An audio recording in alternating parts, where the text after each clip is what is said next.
오늘 우리가 보실 말씀은 마태복음 6장 5절부터 9절까지, 누가복음 11장 1절부터 2절까지의 말씀입니다. 먼저 마태복음 말씀부터 봉독해 올리겠습니다. 또 너희는 기도할 때에 외식하는 자와 같이 하지 말라. 죄송합니다. 또 너희는 기도할 때에 외식하는 자와 같이 하지 말라. 그들은 사람에게 보이려고 회당과 큰 거리 어귀에 서서 기도하기를 좋아하느니라. 내가 진실로 너희에게 이르노니 그들은 자기 상을 이미 받았느니라. 너희는 기도할 때에 내 골방에 들어가 문을 닫고 은밀한 중에 계신 내 아버지께 기도하라. 은밀한 중에 보시는 내 아버지께서 갚으시리라.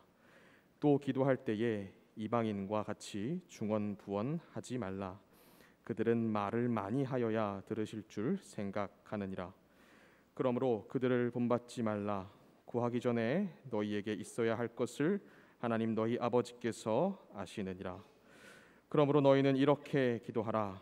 하늘에 계신 우리 아버지여, 이름이 거룩히 여김을 받으시오며. 아멘.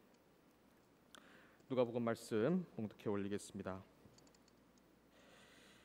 예수께서 한 곳에서 기도하시고 마치심에 제자 중 하나가 여짜오되, 주여, 요한이 자기 제자들에게 기도를 가르친 것과 같이 우리에게도 가르쳐 주옵소서. 예수께서 이르시되, 너희는 기도할 때에 이렇게 하라.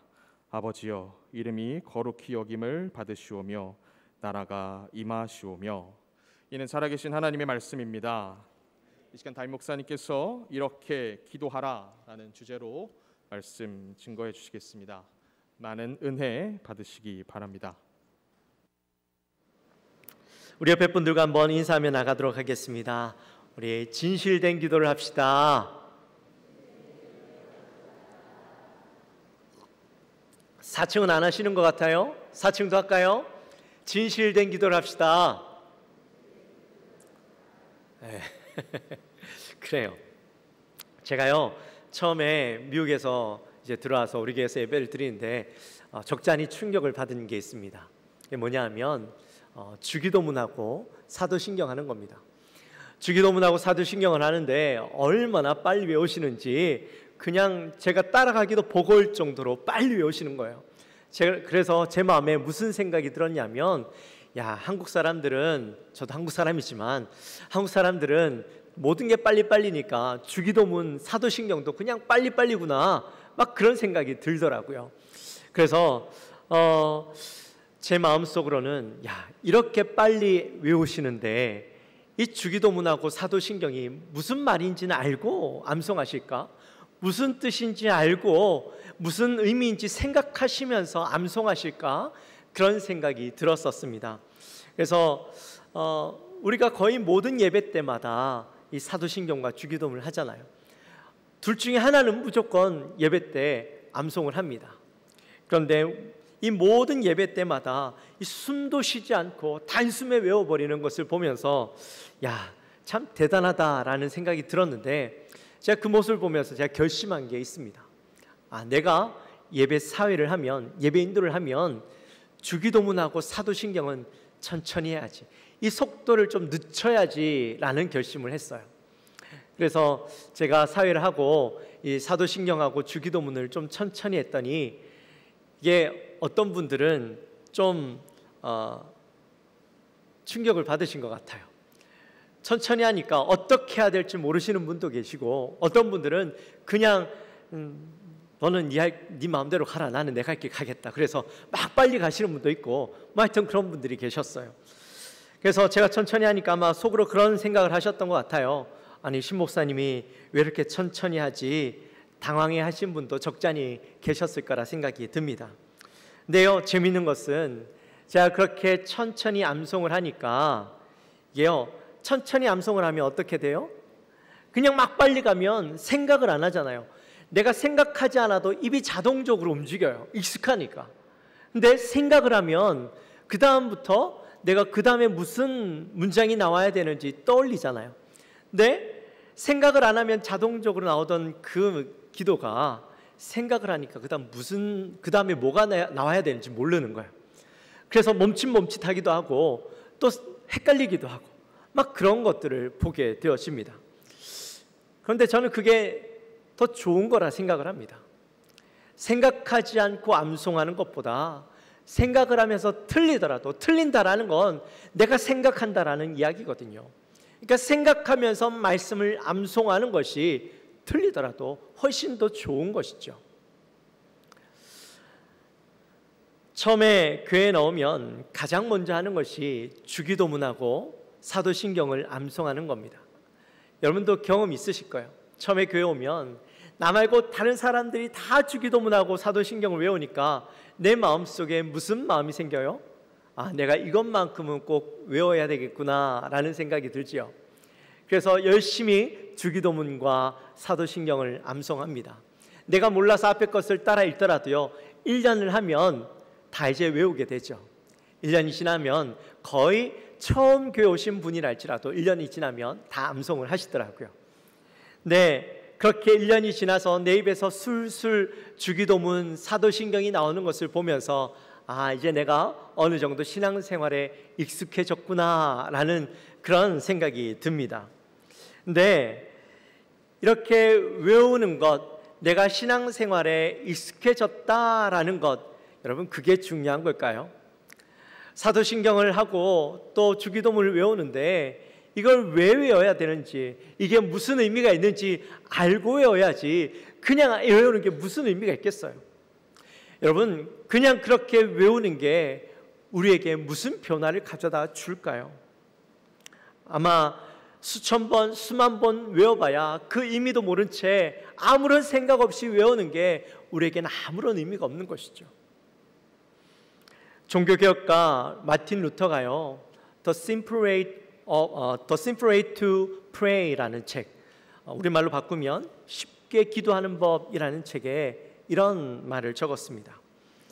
한 해 동안도 얼마나 많이 주기도문이 외워지고 있는가. 그러나 그런 식으로는 수천 년 동안 외운다 할지라도 주기도문의 본문 안에 있는 1.1획이라도 진정한 의미를 맛보거나 하나님께 올리는 기도로서 드려보지 못할 것이다. 한마디로 말해서 주기도문이야말로 지상에서 가장 끔찍한 순교자이다. 주기도문은 온몸으로 고문을 당해왔고 오용되어 왔으며 오직 소수의 신자들만이 그것을 올바로 사용하여 위로와 기쁨을 누렸다. 여러분, 마틴 루터가 뭐라고 이야기해요? 주기도문이 순교를 당했다, 그렇게 이야기하죠. 왜 주기도문이 순교를 당했습니까? 우리가 주기도문을 죽였기 때문이에요. 아무런 생각 없이, 아무런 의미 없이 그냥 막 외우다 보니까 주기도문이 죽어버린 거예요. 생명력을 잃어버린 주기도문을 우리가 계속해서 외우고 있었던 겁니다.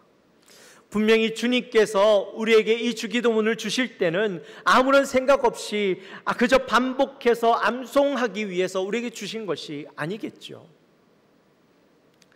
제 마음에 늘 사도신경을 하고 주기도문을 외울 때마다 안타까운 마음이 있었어요. 왜 우리가 이렇게 주기도문을, 사도신경을 암송해야 되는가? 안타까운 마음이 있었어요. 그래서 우리 목사님들께 제가 늘 부탁드리는 게 있습니다. 목사님 사회하실 때에 천천히 해주십시오. 주기도문하고 사도신경 외울 때에 천천히 해주십시오. 말씀을 읽을 때도, 또 교동문을 하실 때도 천천히 또박또박 성도님들이 한 목소리로 같이 따라올 수 있도록, 같이 읽으실 수 있도록 빨리 하지 마시고, 특별히 숨 쉴 때는 좀 더 여유 있게 숨 쉬시면서 그렇게 읽어달라고. 읽으실 때도 목소리 톤을 좀 높여서 그렇게 좀 읽어달라고 그렇게 부탁을 드립니다. 우리가요, 하나님께 올려드리는 예배에서 이런 작은 것에서부터 온전하게 생각하고 의미를 바르게 세워가면서 예배를 드려야 참된 예배를 드릴 수가 있죠. 우리가 너무 익숙하다고 그저 당연한 것처럼 계속해서 반복하는 그것들, 그 의미를 잃어버린 채 그것들을 계속 드린다면 우리는 그곳에서부터 예배가 무너지기 시작하는 거예요. 그래서 오늘부터 우리는 이 주기도문을 함께 강해하면서 말씀을 나눠보려고 합니다. 주기도문의 의미와 문장 하나하나 속에 담겨져 있는 그 예수님의 마음을 우리가 함께 나눠보려고 합니다. 이 시간을 통해서 여러분, 우리가 그냥 외웠던, 그저 의미도 제대로 이해하지 못한 채 암송했던 주기도문의 그 의미와 뜻을, 예수님의 마음을 깨닫게 되시기를 주님의 이름으로 축원합니다. 먼저 주기도문은 왜 주기도문일까요? 주기도문의 정확한 명칭은 주님이 가르쳐 주신 기도입니다. 주기도문이라고 하니까 마치 예수님이 하신 기도라고 생각하시는 분들이 계시는데 그건 아니고, 주기도문은 우리가 바른 기도를 할 수 있도록 우리를 위해서 가르쳐 주신 기도이지요. 성경에는 주기도문이 2번 나옵니다. 마태복음에 1번 나오고 또 누가복음에 1번 나오죠. 예수님의 가르쳐 주신 기도는 똑같습니다. 마태복음이나 누가복음이나 다 똑같지만, 그러나 이 주기도문을 주신 이유와 배경은 좀 다르게 설명하고 있는 것을 보게 됩니다. 먼저 마태복음에는 우리에게 주기도문을 주신 이유가 잘못된 기도 때문이다, 그렇게 말씀하고 있죠. 5절 말씀해 보니까 너희는 기도할 때에 외식하는 자와 같이 하지 말라, 그렇게 말씀하고 있어요. 유대인들은 하루에 3번 기도했습니다. 제3시, 제6시, 제9시 이렇게 3번 시간을 정해놓고 기도를 했는데, 그들이 이렇게 기도했던 이유는 하나님 앞에서 바르게 살아가려고, 하나님 앞에서 살아가려고 그렇게 시간을 정해놓고 기도했죠. 그래서 이들은 이 시간을 지키는 것을 굉장히 중요하게 생각을 했습니다. 근데 시간만 중요하게 생각했던 것이 아니라 어디에서 기도하는가, 이것도 굉장히 중요하게 생각을 했죠. 특별히 유대인들은 회당에서 기도해야 하나님이 들으신다라는 이런 유대인의 어떤 통념들이 있었습니다. 기도는 회당에서 해야 돼, 그래야 하나님이 들으시는 거야, 그런 어떤 통념이 있었기 때문에 이 회당에서 시간을 맞춰서 기도하는 것을 굉장히 중요하게 여겼죠. 근데 그렇게 이런 것들을 중요하게 여기다 보니까 나중에는 회당에 나와서 시간에 맞춰서 기도하는 것, 이게 중요한 것이 되었고, 이렇게 시간을 잘 지켜서 기도하는 것, 여기에 이것을 중요하게 여기는 사람은 신앙이 좋은 사람이다 라는 그런 생각이, 이미지가 심겨졌습니다. 그래서 사람들의 마음 가운데 기도가 중요한 게 아니라 시간이 중요하고 장소가 중요하고, 그래서 그런 행위가 중요하게 여겨지고, 그러면서 당연히 보여지는 것을 더 신경 쓰게 되었겠죠. 이것이 형식적으로 바뀌어지게 된 겁니다. 결국 그들이 기도할 때 사람들이 많이 모이는 곳에서 소리를 내어서 기도하는 것, 이것들을 중요하게 여기게 된 것이죠. 그러니까 기도는 그 기도의 대상이 하나님이 아니라 사람에게 기도하는 그런 기도가 되었던 것입니다. 여러분, 기도는 누구에게 하는 겁니까? 하나님께 하는 것이죠. 맞습니다. 기도는 하나님께 하는 것입니다. 우리의 기도의 대상은 하나님입니다.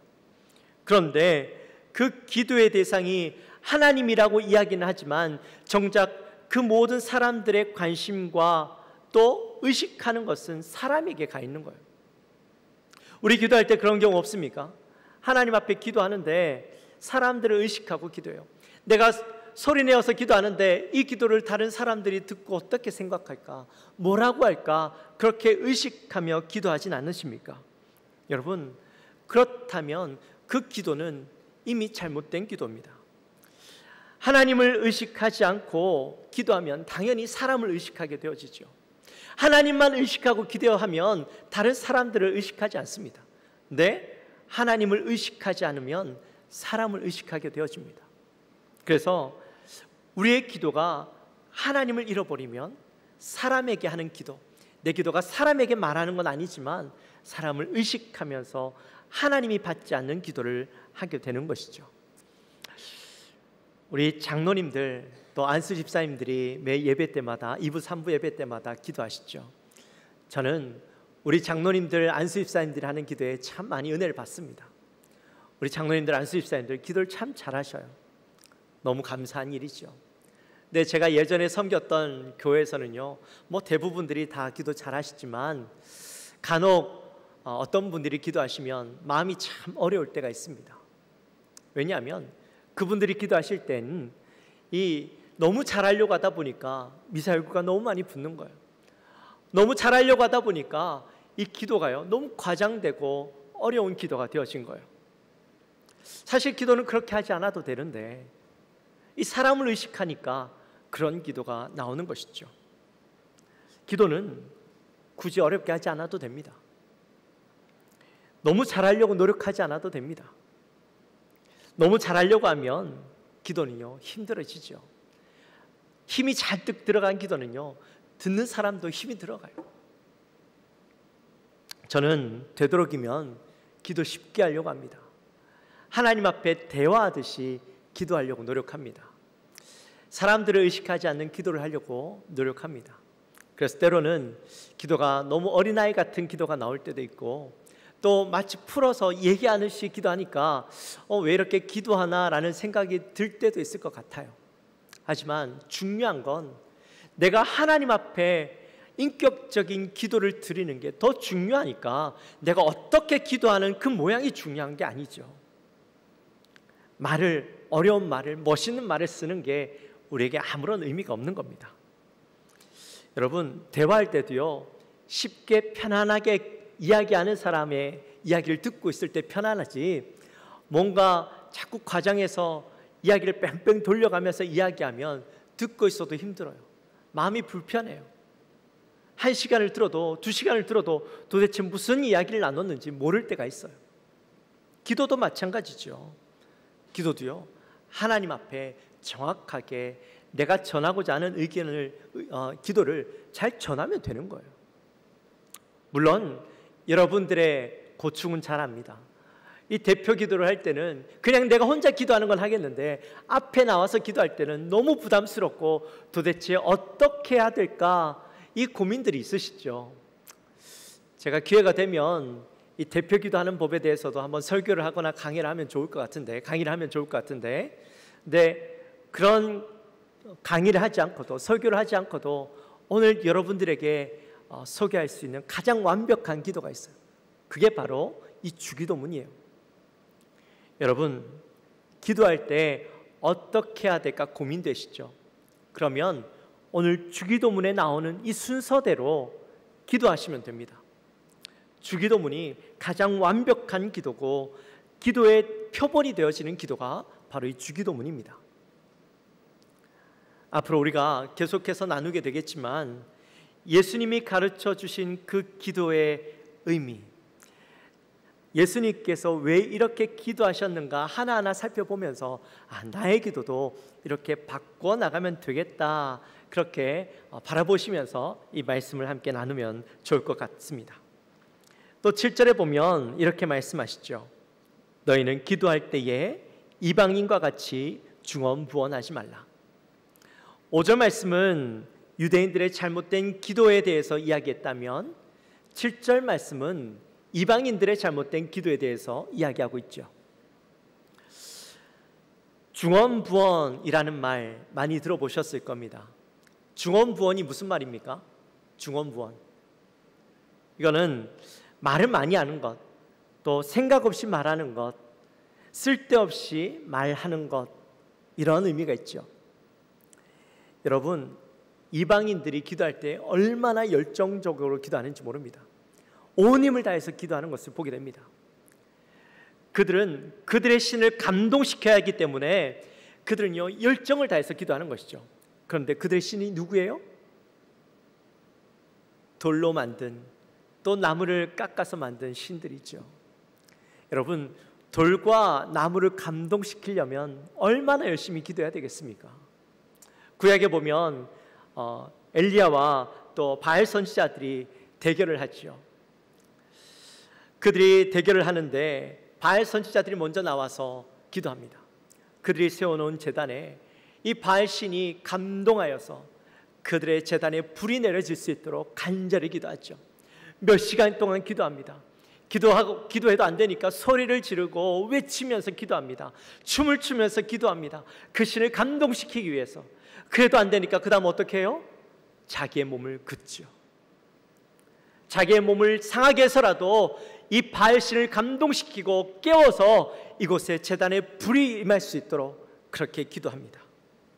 여러분, 몇 시간 동안 기도하려면 어떻게 해야 되겠어요? 여러분, 몇 시간 기도해 보셨어요? 5분, 10분, 1시간 기도하기도 힘들죠. 근데 몇 시간 동안 한 가지 기도 제목을 놓고 기도하려면, 뭔가 자기가 얻는 것을 위해서 기도하려면 계속해서 그 이야기를 반복해서 할 수밖에 없어요.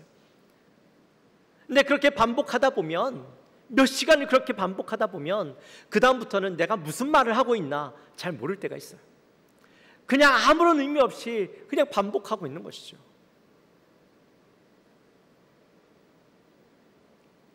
그렇게 기도해서도 응답이 없으면 이방인들은 뭐라고 이야기하냐면 내 정성이 부족해서 그렇다, 그렇게 이야기합니다. 여러분, 옛날 우리 어르신들도 열심히 이 불상 앞에 가서 또 그 집 뒤에서 물 떠놓고 기도하는데, 열심히 기도해도 그 기도가 응답이 안 되면 어떻게 해요? 내 정성이 부족해서 그렇지, 그렇게 이야기하잖아요. 이방신들, 귀신들을 섬기고 이방신들을 섬기는 사람들은 그렇게 이야기해요. 근데 하나님은 어떤 하나님이십니까? 우리 하나님은 우리의 쓸 것과 우리의 필요를 다 이미 알고 계시는 하나님이시죠. 우리가 반복해서 이야기하지 않아도 하나님은 이미 다 알고 계십니다. 우리가 의미 없는 말을 반복할 필요가 없는 하나님이라는 거예요. 하나님이 원하시는 것은 우리가 의미 없는 말을 반복해서 뭔가 하나님을 감동시키기 원하는 것이 아니라 인격적으로 하나님과 대화하며 진실된 기도를 통해서 하나님과 관계 맺기를 원하시는 것이죠. 우리가 예배할 때마다 사도신경을 암송하고 주기도문을 외우면서 아무런 의미 없이, 아무런 생각 없이 수없이 외우는 것, 그것은 바로 이방인들의 중언부언하는 기도와 똑같다라는 겁니다. 예수님은 오늘 우리에게 분명하게 말씀해 주고 계시죠. 그런 기도는 잘못된 기도다. 그런 기도는 하나님이 듣지 않으시고 응답하지 않으신다라는 겁니다. 기도는요, 인격적인 기도, 하나님과 나 사이에서 긴밀한 관계 속에서 드려져야 되는 겁니다. 시간이 중요하지 않아요. 몇 시간을 기도하느냐, 그게 중요한 게 아니에요. 하나님은 중심을 보시는 하나님이십니다. 내가 하나님 앞에 간절히 기도하며 하나님을 의식하며 인격적으로 하나님을 대하며 기도할 때에 하나님 그 기도 가운데 응답하시고 우리와 대화하시고 우리에게 깨달음을 주시고 말씀해 주시는 하나님이라는 거예요. 우리는 그 기도를 이루어야 되는 것이죠. 우리가 그런 인격적인 기도를 하기 위해서 예수님이 우리에게 이 기도의 표본으로 주기도문을 주신 겁니다. 네, 누가복음에 보면, 누가복음에서는 주기도문을 주신 이유가 마태복음과 좀 다르게 나타나 있죠. 누가복음에는 제자 중에 한 명이 예수님에게 찾아와서 이렇게 부탁을 합니다. 주여, 요한이 자기 제자들에게 기도를 가르친 것과 같이 우리에게도 가르쳐 주옵소서. 사실 어떤 제자가 예수님에게 이렇게 찾아와서 부탁했는지는 나와 있지 않습니다. 그렇지만 이런 요청을 했다는 건 참 대단한 것 같아요. 여러분, 유대인들에게는 이미 대표적인 기도문들이 있었습니다. 그들이 늘 암송하고 외우던 기도문들이 있었어요. 가장 대표적인 것이 바로 카다시라는 기도예요. 한번 띄워봐 주시겠어요? 제가 인터넷에 있는 그 카다시 기도를 가져왔는데 내용은 있지 않겠지만 그 내용은 이런 거예요. 전능하신 하나님, 거룩하신 하나님, 그 하나님이 우리가 그 하나님을 온전히 섬김으로 우리를 통하여 그 하나님의 영광이 나타나기 원합니다. 그런 기도를 매일 그들이 아침 저녁으로 외우고 묵상했다라는 거죠. 이뿐만 아니라 유대인들은 18번 축복 기도문이라고 있습니다. 18가지의 긴 그 축복 기도문이 있는데 그건 매일 그들이 암송하고 외웠어요. 그것을 통해서 그 기도대로 우리에게 이루어지기를 사모하는 마음으로 그들이 그렇게 매일 암송했다라는 거죠. 이미 이처럼 그들에겐 이외에도 많은 기도문들이 있었습니다. 그들에게 또 다른 기도문이 필요할까라는 생각이 들지요. 근데 이 제자가 예수님에게 나와서 이야기하는 거예요. 우리에게도 기도문을 주십시오. 근데 이 기도문을 주십시오라고 이야기했던 이유가 또 있었어요. 세례 요한의 제자들은 세례 요한으로부터 기도문을 받았어요. 여러분, 보통 기도문이라는 건 그 사람의 신앙과 그 사람의 생각과 그 사람의 정체성이 다 들어가 있어요. 그냥 기도문을 써주는 것이 아니라 의미 없이 써주는 것이 아니라 세례 요한의 제자들은 세례 요한의 어떤 인생에 그들의 신앙의 고백이 담겨진 그런 기도문을 늘 외웠던 것이죠. 세례 요한은 어떤 기도문을 써줬는지는 기록이 없어요. 알 수는 없지만 우리가 추측해 볼 수는 있겠죠. 여러분, 세례 요한이 어떤 인생을 살았습니까? 광야에서 외쳤죠. 하나님의 나라가 가까이 왔으니 회개해라. 날마다 외치는 삶을 살았습니다. 그리고 그들에게 다가오는 자들에게 회개하라고 죄를 뉘우치고 그들에게 세례를 주면서 이제 변화된 삶을 살라고 천국 백성답게 인생을 살아가라고 그렇게 늘 권면하는 삶을 살지 않았습니까? 아마 세례 요한의 기도문도 그런 내용들을 담고 있었을 것 같아요. 그런 세례 요한의 기도문을 바라볼 때에 제자의 마음 가운데도 그런 생각이 들었겠죠. 우리에게도 예수님의 제자로 살아가는데 예수님의 기도, 예수님의 삶과 예수님의 기도와 예수님의 마음이 담겨져 있는 그런 기도를 우리에게 주십시오. 그런 마음으로 질문하지 않았겠습니까? 또 오늘 말씀해 보니까 제자가요, 예수님에게 질문하기 전에 예수님이 뭐라고 계셨어요? 뭐라고 계셨어요? 기도하셨죠. 예수님께서 아마 산에 올라가셔서 기도하시는 모습을 이 제자가 봤던 것 같아요.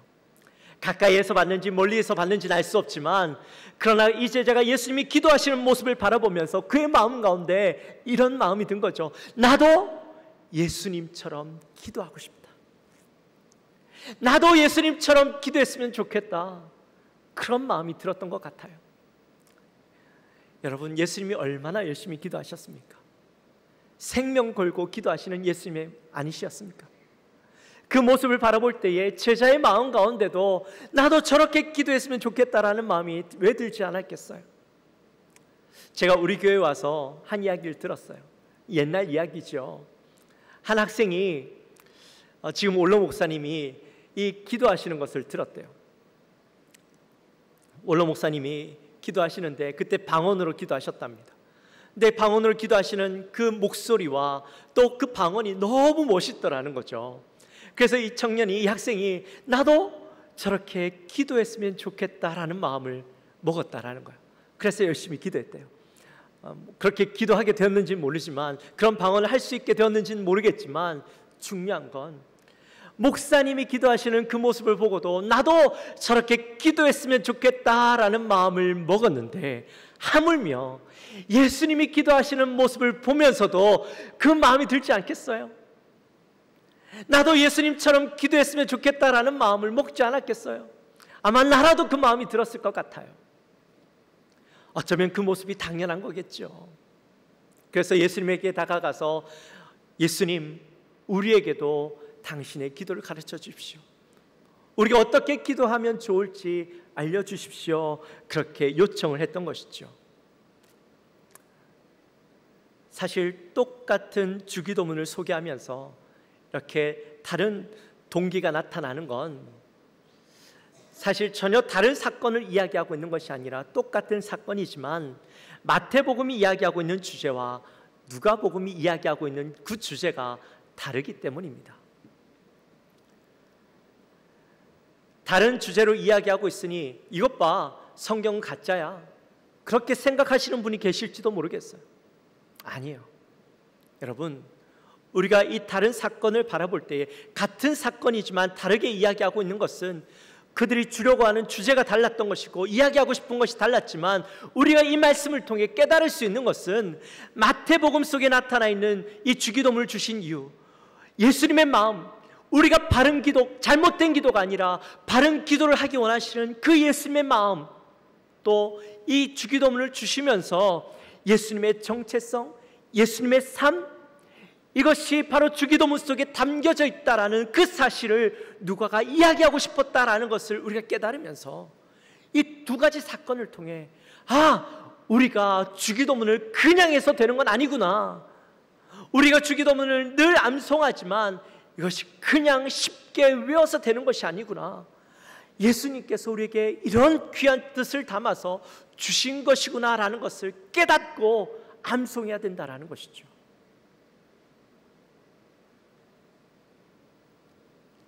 특별히 주기도문은 예수님의 생애가 그대로 담겨져 있는 말씀입니다. 예수님은요, 이 주기도문대로 사셨어요. 예수님은 늘 하늘에 계신 하나님 아버지만 바라보고 살았습니다. 자기의 영광이 아닌 하나님의 이름만 드러나길 원했습니다. 이 땅에 하나님의 나라가 임하기를 간절히 바라면서 사람들에게 복음을 증거했습니다. 가난하고 병든 자, 힘들고 어려움 가운데 있는 자들을 위해서 영의 양식을 주었고 또 육의 양식도 주셨죠. 우리의 죄를 사하기 위해서 자신의 몸을 아끼지 않으셨습니다. 그리고 마귀의 시험에 철저하게 말씀으로 대하셨고 승리하셨습니다. 십자가에서 죽으실 때 사람들은, 마귀는 모든 것이 끝났다라고 생각을 했습니다. 근데 예수님은 사흘 만에 다시 부활하셔서 이 영적 전쟁을 승리로 이루어내셨습니다. 이후에 승천하셔서 하나님 보좌 우편에 앉으셔서 하나님의 모든 영광과 권세를 받으시고 지금 이 땅을 운행하고 주장하고 다스리시고 계시죠. 이처럼 예수님은 주기도문대로 살아가셨고 또 예수님은 우리에게 이 말씀대로 살아가라고 말씀하고 계시다라는 겁니다. 사랑하는 성도 여러분, 우리가 매 시간마다 이 주기도문과 또 사도신경을 암송하다 보니 이 주기도문의 소중함, 또 주기도문의 안에 있는 그 놀라운 뜻을 알지 못하고 그냥 암송할 때가 너무나도 많이 있죠. 하지만 이 시간을 통해서 우리 주기도문을 좀 귀하게 여기고 또 주기도문을 사랑하고 그 한 말씀 한 말씀을 우리가 깊이 생각하면서 암송할 수 있게 되어지시기를 주님의 이름으로 축원합니다. 예수님의 삶이 담겨진 그 귀한 말씀을 늘 우리의 가슴에 새기고 우리의 머릿속으로 늘 생각하며 살아가는 우리 모든 영광교회 성도님들이 되어지시기를 주님의 이름으로 축원합니다. 우리 시간 함께 찬양하며 나갑시다.